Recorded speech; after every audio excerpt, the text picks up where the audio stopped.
ഡോക്ടറെ, ഇപ്പോ സെൻസേഷണലായി പോയിക്കൊണ്ടിരിക്കുന്ന ഒരു കേസാണ് വിഭജിക, അതിനുശേഷം അഞ്ജലി.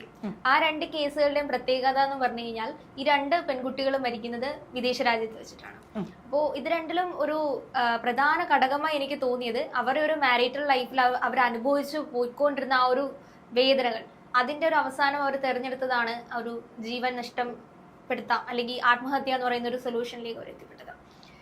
ഇപ്പോഴും അല്ലെങ്കിൽ വിസ്മയുടെ കേസ് കഴിഞ്ഞതിന് ശേഷം വളരെയധികം സെൻസേഷനായിട്ട് എല്ലാവരും ചർച്ച ചെയ്തൊരു കാര്യമായിരുന്നു, എന്തുകൊണ്ടാണ് ഇത്തരം പ്രശ്നങ്ങൾ അല്ലെങ്കിൽ ഇത്രത്തോളം പഠിച്ച് അല്ലെങ്കിൽ ഇത്രയും ആ ഒരു ബോൾഡ്നെസ് ഉണ്ടാവേണ്ടിയിരുന്ന പെൺമക്കൾ എന്തുകൊണ്ടാണ് വീണ്ടും ആ ഒരു ആത്മഹത്യയിലേക്ക് തിരഞ്ഞെടുക്കപ്പെടുന്നത് എന്നുള്ളത് ഡോക്ടറിന്റെ ഒരു അഭിപ്രായത്തിൽ ഇത് എന്തുകൊണ്ടായിരിക്കും ഈ സംഭവിക്കുന്നത്?